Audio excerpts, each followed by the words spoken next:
Assalamualaikum warahmatullahi wabarakatuh, Pak Arif. Waalaikumsalam Ibu. Alhamdulillah ya Pak, sudah selesai observasinya di kelas ya Pak ya. Bagaimana Pak perasaannya Pak? Alhamdulillah perasaannya seneng ya bisa ketemu anak-anak seneng di kelas juga saya seneng. Iya. Kurang lebih gitu. Tadi Iya. Bapak persiapannya sangat matang sekali ya Pak ya. Alhamdulillah, RPP iya. sudah modul ajar ya, modul ajarnya sudah lengkap sekali. Jadi itu menunjang kesiapan Bapak dalam pembelajaran di kelas ya Pak ya. Ya. Iya. Kemudian model pembelajaran yang Bapak sampaikan di kelas tadi menarik sekali Pak. Boleh ke saya Pak. Ya kebetulan tadi saya pakai PBL Bu ya. Iya. Problem based learning ya.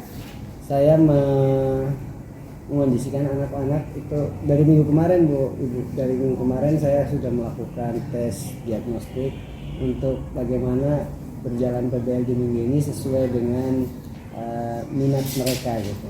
Anak-anak yang senang lihat video, saya sediakan bahan ajar video. Yang senang baca, saya sediakan jurnal, tulisan, artikel gitu.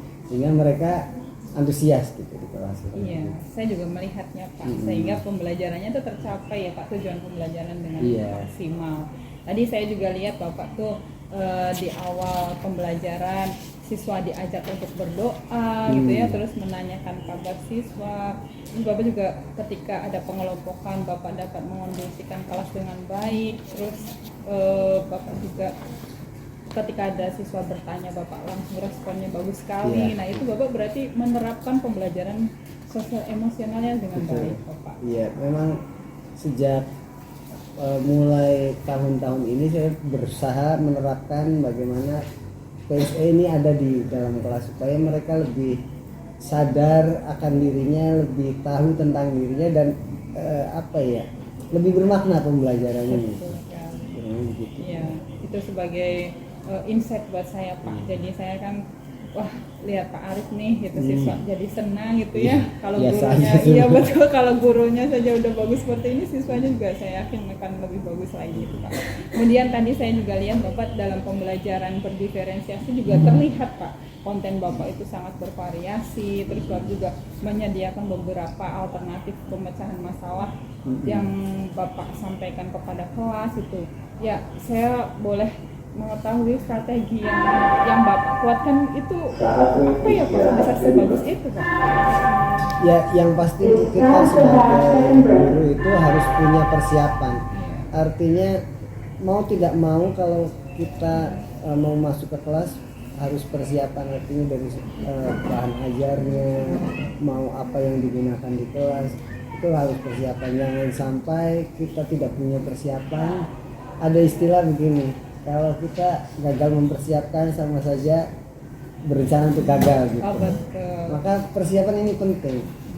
Baik itu di modul ajar, bahan ajarnya, media yang dipakai apa, terus nanti produk yang ditampilkan mau bagaimana, harus ada persiapan. Nah, tentu dalam persiapan ini melihat kondisi kelas A, kelas B, kelas C tentu tidak sama. Nah, kita harus tahu benar bagaimana karakter kelas yang kita masukin sehingga itu tadi berdiferensiasinya benar-benar kita tidak menyamaratakan gitu. Karena mungkin secara persiapan di kelas ini sukses belum tentu dipakai di kelas yang lain sukses. Artinya memang kita harus punya gambaran bagaimana sih di kelas itu mau seperti apa.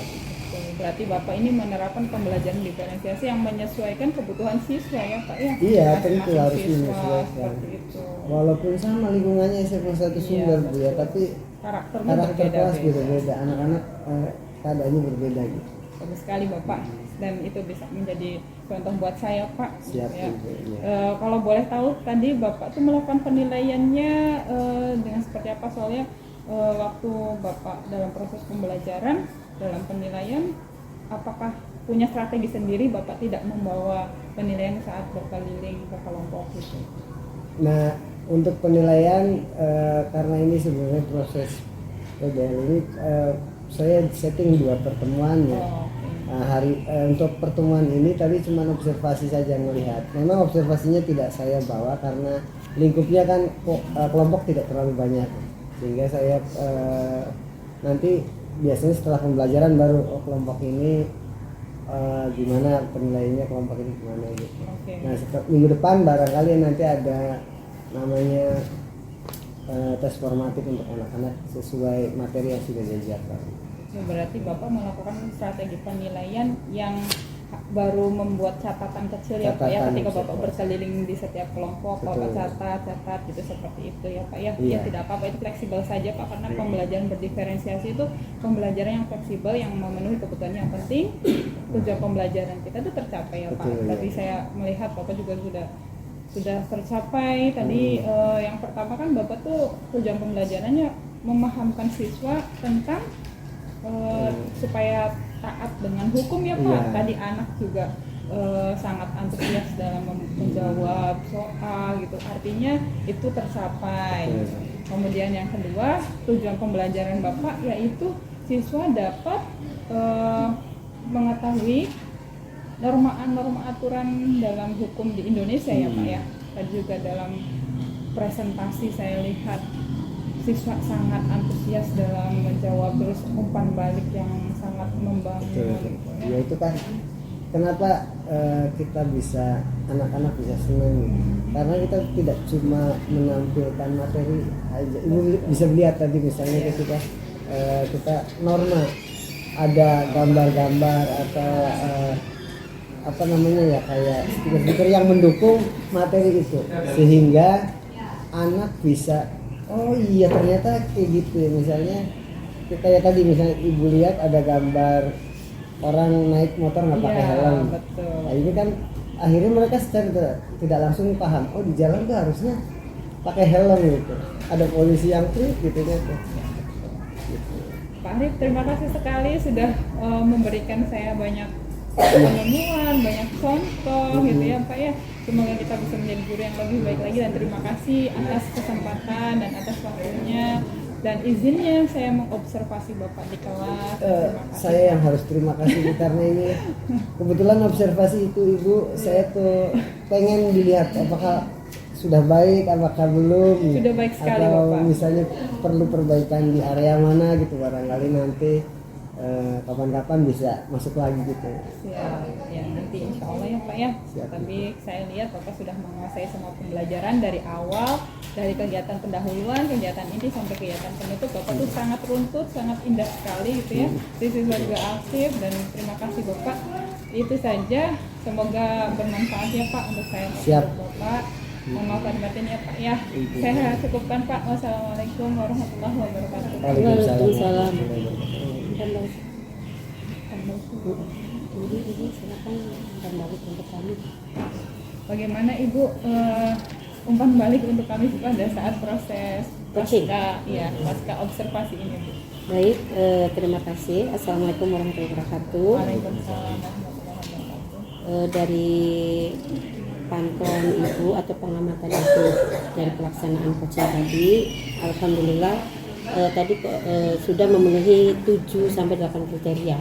Jadi sudah memenuhi. Nah, di situ juga tidak terkesan bahwa coach itu menggurui coachingnya. Jadi tidak berkesan kan? Jadi bersifat kemitraan. Jadi kemitraan, bukan ini kita yang tertinggi, ini yang di coach itu terendah, enggak. Jadi prinsip coaching itu sendiri adalah kemitraan. Kemudian yang kedua adalah proses kreatif. Nah, kreatif di sini sudah ada timbal balik dialog dua arah. Jadi tidak hanya ini aja yang ngomong, tapi udah dua arah, sehingga itu sudah memenuhi kriteria juga. Kemudian si coach ini berusaha untuk mendengarkan, kemudian mengulang rangkuman dari apa yang diceritakan oleh teman sejawatnya. Nah, kemudian untuk pertanyaan juga sudah pertanyaan termasuk berbobot. Kenapa berbobot? Karena sudah usaha menggali apa sih sebenarnya yang tersimpan atau yang tersembunyi di teman sejawat atau Pak Arif ini. Nah, kemudian yang terakhir memaksimalkan potensi, artinya bahwa ternyata pertanyaan-pertanyaan dari coach ini